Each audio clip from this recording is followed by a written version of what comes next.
Mind Body Studio is for anyone who wants to reach their full potential, thrive, and create a life filled with vitality. Each week, we'll bring you our expertise, giggles, and a splash of quirky to explore real and relevant topics to help you along your life's journey. Each episode is based around life experiences that we encounter daily in our professional clinics with clients. Our discussions are based on the many ups and downs of life's journey and the full human experience. We'll bring you science, psychology, and practicality to real life issues. We'll connect with you and hopefully make you laugh and inspire you to evolve. So, thanks for listening. We know you're going to love it. Okay. How are you doing today? I'm doing great, Trace. How are you? I'm great. I'm glad it's Friday. It's at the end of school holidays. Thank goodness. That sounds really bad, doesn't it? I don't mean it that way. A little bit bad. I don't mean it to sound bad, but I tell you what, it's been a full-on 2 weeks. Why has it been so full on? Charlotte is just so busy. She's just so busy all of the time. She's only 5. It's not her fault, but it's just chaos in our house, trying to keep her occupied. And I know there's a lot of mum listeners out there that are going, I hear you, girlfriend. She's full of beans. Mm-hmm. Full of beans. Full of beans. But oh my gosh, she's coming out with some great stuff, which is awesome. Amazing. I love it. And what about you? How has your week gone? Look, I always have a wonderful week because I feel so blessed to do what I do, but people are having a bloody hard time. So it's been a little bit intense, right? So, let's get straight into it. We're talking about loneliness. Awesome. I can't wait to talk about today's topic because I think it's super relevant to where we're at the moment. Our topic is based around why are people lonely, considering we've got all of this connection in a social media capacity, but people are still feeling the loneliness vibe. So do you actually think that that's true and correct, or do you think that that's just imaginative, or what's your thoughts on all of that? I'm going to be a slight little geek here. So let's explain to our listeners what loneliness actually is, right? So it's that feeling of feeling sad and unhappy and socially isolated. So a sense of separation and not being included. So I think it is such a huge problem in today's society and such a contributing factor to mental health issues. And one of the things that I want people to think about, all of our listeners, is for you, is being alone equal to feeling lonely? I think that's a really good question to ask, because when I reflect on that, I think to myself, is it really a bad thing when I'm on my own?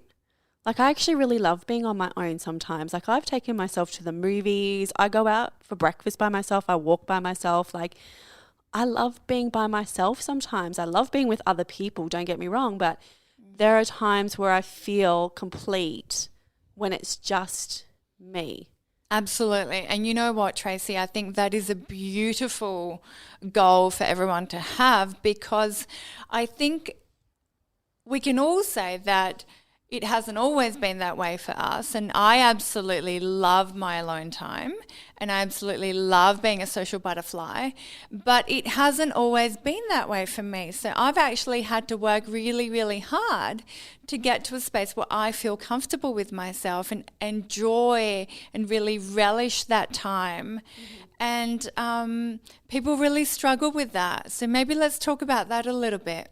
Yeah, look, I think that comes back to people externalizing a lot in their everyday lives. It's really hard for people to sit back and be with their own thoughts and just really turn inwards, because there's so much chaos going on in the outside world.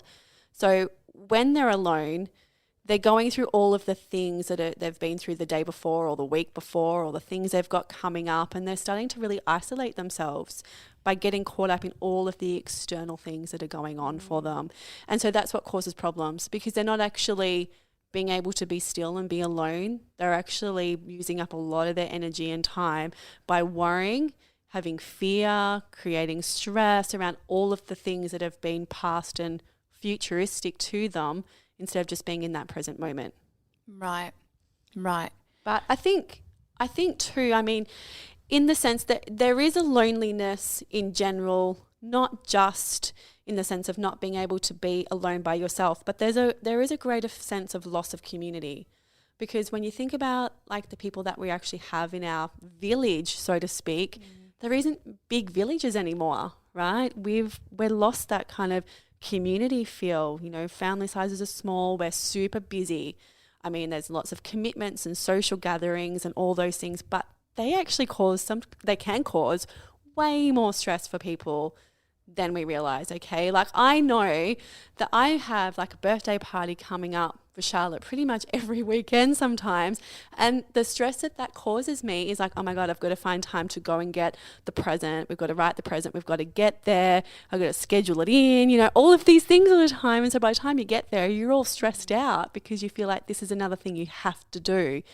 Instead of kind of just enjoying what it's actually about. I'm sure you feel the same with other social commitments too. It's like a race to get there and do it and tick it off your list, but then you're not actually being present when you're there because your energy's so high. And I think in today's society, we have created a little bit of a monster, and that monster is glorifying busyness. So we have made it really slick and sexy to be busy all the time and to say that, you know, I can't meet you until, you know, the end of the year because I have social commitments every weekend. And I think you've really touched on something where a sense of connectedness is being lost. And this is where loneliness can begin to feel really, really difficult and challenging.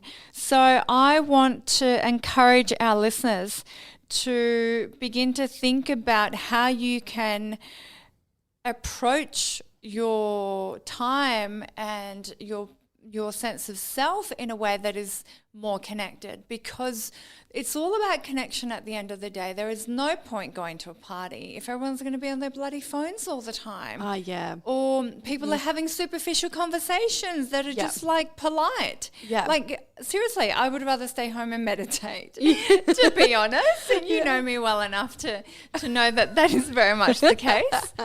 So, but do you think, and I'm just going to touch base on one of these points, but don't you think that a lot of this comes from comparing ourselves to other people? 100%. Yeah. And unfortunately, look, I'm not anti-technology by any means, but technology has created a real sense of distortion and separation with all of this social media interaction. We feel like we're actually interacting, but we're not really having that deeper sense of connection, and we are social beings. Absolutely. So I think people are losing a lot of time on social media or even texting their friends and not being old-fashioned and picking up the phone and hearing someone's voice. Like, something biologically happens when you hear someone's voice that you love.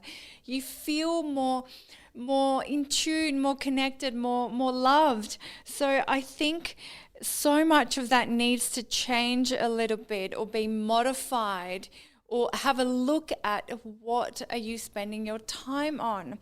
Because also so much of the stuff that is on social media is not representative of the full reality, the whole spectrum of what we experience. You know, people put happy, filtered photos of wonderful events and they don't post, hey, it's a Friday night and I'm feeling really bloody lonely and everyone's going to all of these socially pressured activities and I don't have any of those, and everyone looks like they're having a great time, and everyone that's out is probably thinking, I wish I was at home watching the TV or reading a book by myself. So there's this disconnect in terms of what's actually happening for people, what's actually real. Exactly. I mean, you very rarely see negative stuff on Facebook and Instagram and that, do you? From your friends. Like, you really, like, I don't. Do you? Not always. I see people whinging or having really strong, opinions about other things. Is that me? Right? Oh, that's so funny. Sometimes. No, but look, I think it's such a small spectrum of what someone is going through. When you catch up with a friend and you are face to face, there is so much that you're absorbing. You're actually looking at body language, eye contact, the tone of voice, mannerisms, the experience, the energy that you share with another person. That is like AI cannot reproduce that. Yeah, right? totally. Yeah. So when a large proportion of our engagement with other people is through a technological device that is filtered, we are getting a distorted idea of the experience. Absolutely.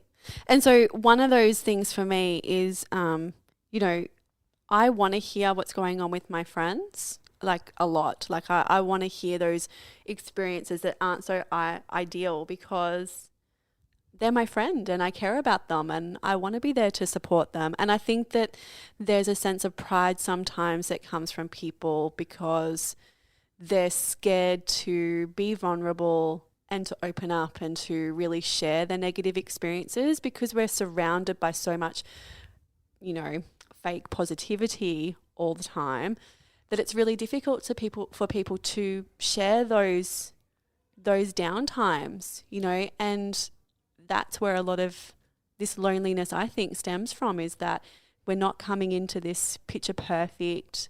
We're going to make mistakes. We're going to have negative days. We're not going to be happy all of the time. Like, it's not possible. We're not going to be able to do all of the things all of the time. Like, that's just not possible. And knowing when someone is having a negative day, is in a traumatic situation, is going through something very significant, as a friend, you want to be there for them. And you don't have to solve their problems. You don't have to fix anything for them. Sometimes you just need to be there to listen to them, because that shared social experience that you have with someone is not only bonding, but it allows you to be human. It's what allows you to connect to someone else. What if, Tracey, I know that you're really busy and I don't want to burden you with my problems? What would you recommend to our listeners? I recommend you owning your truth for that very second and reaching out, because sometimes that will happen with me. What does that mean? Translate that for us. It what could is just owning be your truth? A simple text message that says, Tracey, I need you, or Tracey, please call me, or something that's very direct and very specific, so I know that whatever's going on with that person is super important. It's not something that can just wait an hour or two or a day or a week or something like that, but it's something that requires urgency. So if someone was to text me and say, like, I need you, can you please call me right away? I'd be on that phone straight away. There's nothing in the world that could prevent me from being that busy that I couldn't pick up the phone for a friend if they needed me in that very moment. So I'm going to challenge that beautiful point of view that you have just given our listeners. Yeah, I love it. Yeah. Because that's really awesome. Yeah. And I love that you have said that, you know, there's no situation where you're going to be so busy that you're not going to be there for a friend. But that also, in my mind, begins to create a bit of a situation where you're kind of saying, I'm available when there's an emergency, right? So we want to prevent emergencies because that leads to loneliness. Yeah. Right? So if I know that you're super busy, but I'm just having a shit day. Uh-huh. Right? Yeah. And I don't know, all of my other friends are at work or away and I don't have any family around. What could I do to reach out to you so that I don't feel lonely? And I know that you're busy, so I don't really want to burden you, but I also know that you're my friend. Yeah. Yeah, and I think there is a sense of priority there as well. Like when we're walking, if we were to be very technical about it and we're looking down the line of stuff, you know, of the things to do. I mean, obviously I've got a child, so I'd be like, well, if I'm kind of occupied with her, that does leave me unavailable to a certain extent because she takes up a lot of my time. But if someone really needed me, picking up the phone and actually touching base with me would be a really great way to do it straight away, because then I would know they're calling me, so they actually want to talk to me quite urgently, rather than just texting me or sending me an emoji or something like that. I'd actually know that they want to talk to me. And if they left a message and said, I need to talk to you as soon as you've got a time, I'd be like, oh, okay, well, they really actually need to talk to me. So I would then call them back. when What I about could. that time when that I was could. in your driveway and I called 10 times and you wouldn't open the bloody gate? I didn't even. What about then? Well, and I was in my wet bathers. What about then? Where were you then? I don't know. I think I was in the shower. No, you had your phone on silent. My phone on silent. So which I do a lot. Mm. I leave my phone on silent. And you know why? Because that's part of my own self-care. Because sometimes I don't, and I know you're stuck in the driveway. I was stuck in the driveway in my wet bathers, hungry, and you had said you were going to feed me. And I did, and I got your granola ready, and I was having a shower, right? It was awesome granola, thank you. It was really good, right? It was really, but really I didn't awesome. know you were there, and I didn't know because you told me to come. So, that's awesome. No, just taking the piss. But I think communication is like a massive, massive thing that people really need to take on board, because I know when I'm having a little bit of a hard time and, you know, with this whole bloody COVID thing, I really miss my family. My family are in Chile and I can't get on a plane right now and go visit them. So I know that I can send a message to my friends and say, hey, I'm having really, you know, I'm feeling really homesick. Are you guys around? Or just letting you know that I'm just a little bit blue today. And that doesn't always require a conversation. That doesn't always require, you know, a hangout date or something. But I think sometimes when we share how we feel and we just know that someone else is kind of holding that space for us. Yeah, it's it sharing really, experiences though, right? Sharing experiences. But Absolutely. like you just said then, like if you send me a text message and you say, I'm feeling a bit blue today, like sometimes people, when they receive that, they go, does she want to talk or does she not want to talk? Because sometimes you don't want to talk either. You just want to touch base with someone and go, hey, I don't want to talk about it, but I just need you to know where I'm at. So it's I guess the other person's responsibility to then go, hey, I heard what you're saying. Do you want to talk? And if the other person, what do you need? Like, what do you need? Yeah. I'm here for you. Yeah. What do you need? Yeah. What do you need? Like that's a great way to put it. Totally. Yeah. I love it. I love it. And so I guess if we're looking at tips to share on loneliness, I feel as though it's getting back to basics, you know, getting back to those basic things of how we can connect with people on a more personal basis. So we've talked a lot about like friendships and relationships and things like that. But if we want to have a social gathering, if we want to kind of have that physical connection with people, I mean, for me, organising a meal is a great way to do that. You know, having one or two people over just for lunch or for a barbecue or something. Make sure you open the gate. Well, there's now a buzzer there, so you can ding dong, and there's a camera there too. So now I would know. You're gonna hear the buzzer and look at the camera. Can you imagine though, like my everyone God. rocking up to my house and I've just forgotten, Yeah. and they're like all standing there pressing the button. Anyway, it doesn't matter. So the thing is not have to a picnic on your verge. The thing is not to overload yourself either. Like you don't have to have a big event.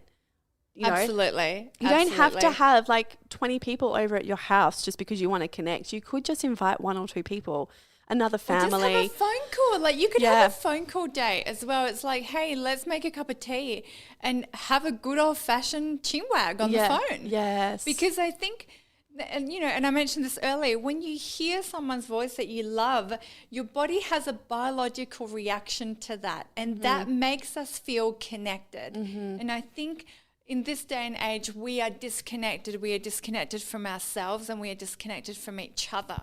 Yeah, definitely. And I think another thing to do is to touch base with people or join circles that connect you with other people as well. Because I know for me, when I became a new mum, that was one of the most isolating times I think I've ever experienced, because I was a new mum for starters and I didn't know what I was doing, and I didn't know how to relate to other people. But I also felt that sense of failure in the respect that I didn't always know what I was doing. And so joining a mum's group or a parents group was actually a really great thing for me. And I still, to this day, 5 years later, still talk to those people, you know?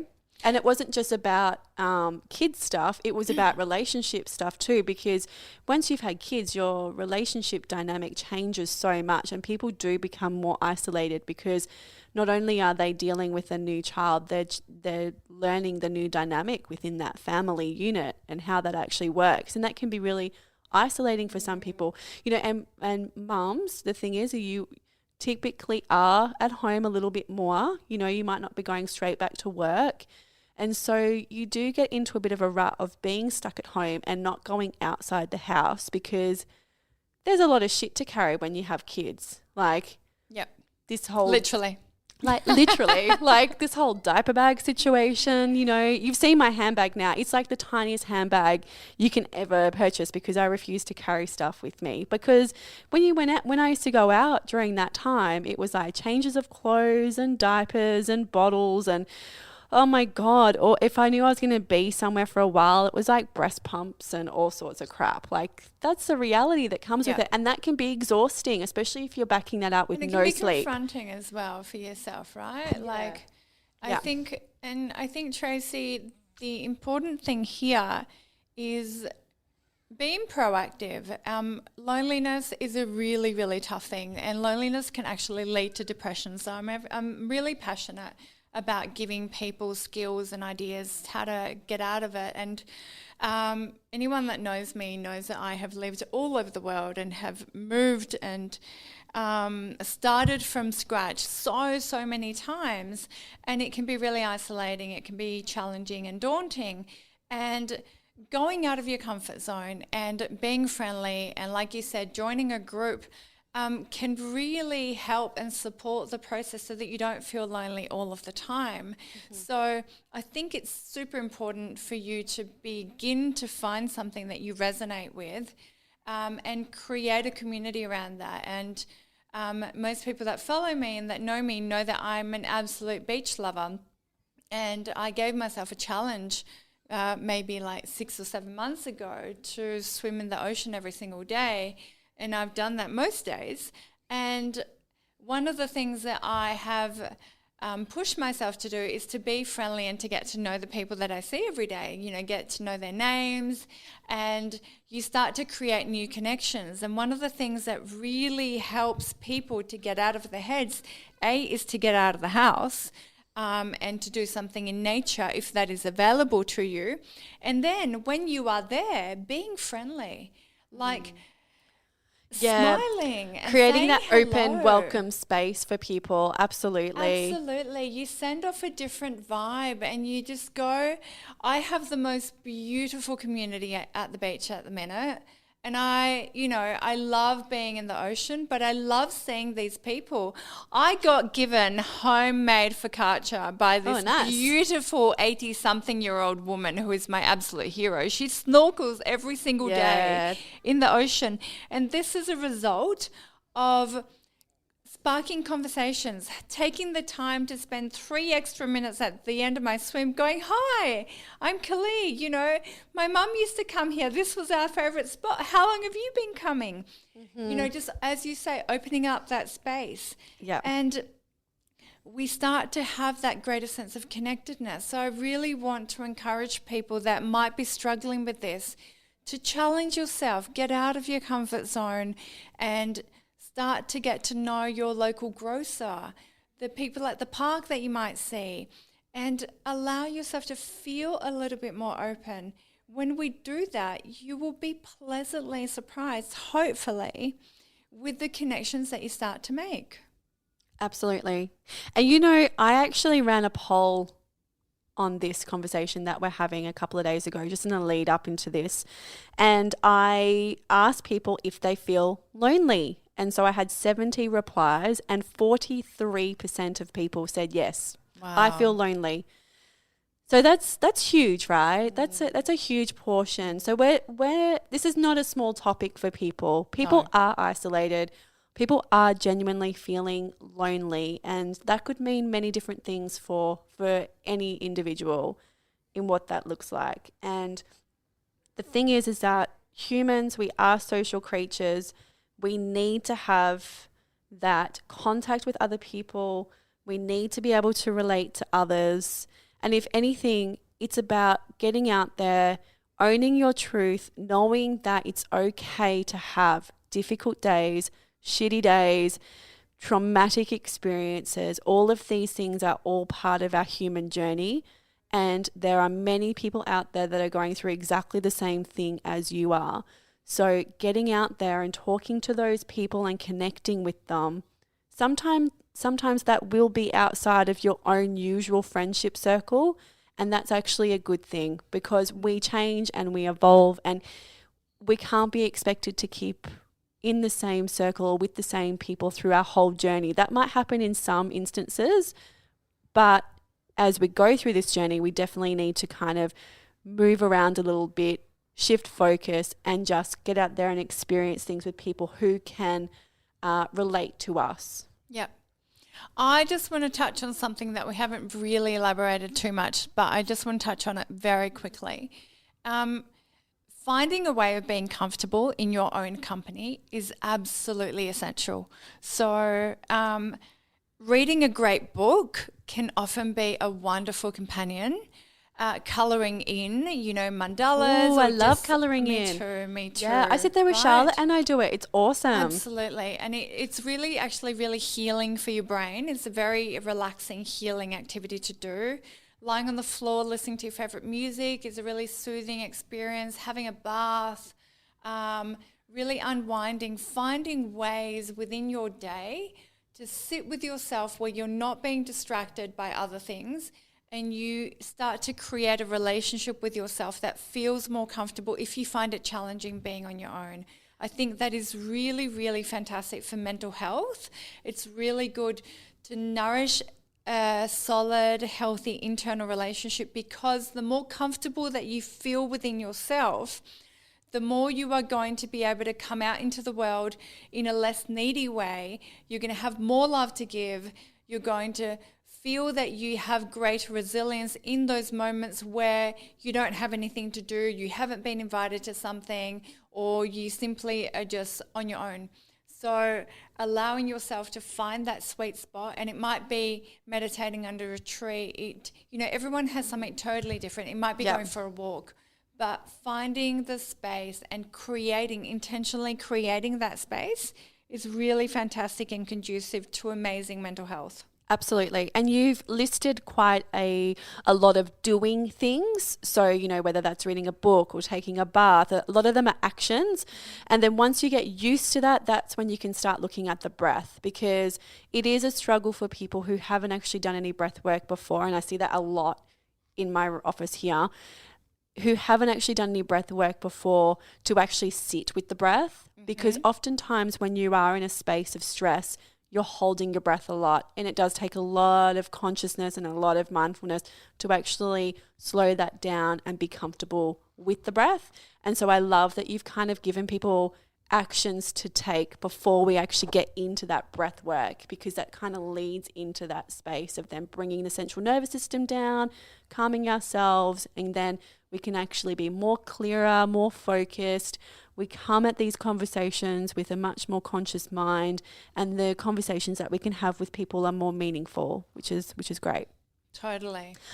All right. You know what? We've actually only talked for nearly half an hour. Can you believe that? I can totally believe that. I know, that's true. What do I say? So, is there anything else that you think that we need to say before we wrap it up for today?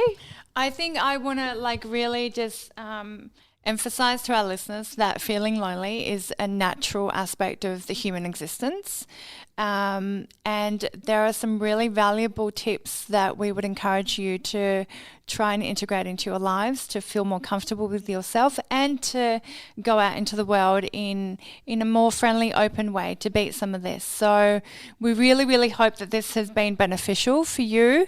And and just give it a go. Give it a go with an open heart and open mind, and see what happens. See how things shift for you.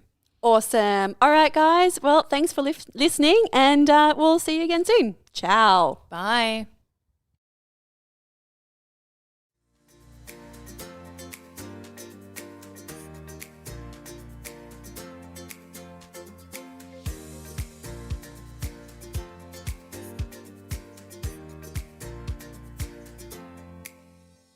The information, views and opinions expressed on this podcast should not be used or treated as a substitute for nutritional, medical, psychological or other advice by a qualified health professional. Hosts and guests on the podcast express their own opinions, experiences and conclusions. Nothing in the podcast should be used to diagnose, treat, cure or prevent any medical condition. The podcast is not intended to replace any medical or mental health treatment. All information and advice provided is for general well-being and does not take individual cases into consideration. Neither Tracey Soltys, Kali Alfaro or any sponsor endorse the opinions, views or conclusions expressed or shared on the podcast. Tracey Soltys and Kali Alfaro take no responsibility for any symptoms or consequences as a direct or indirect result of the podcast.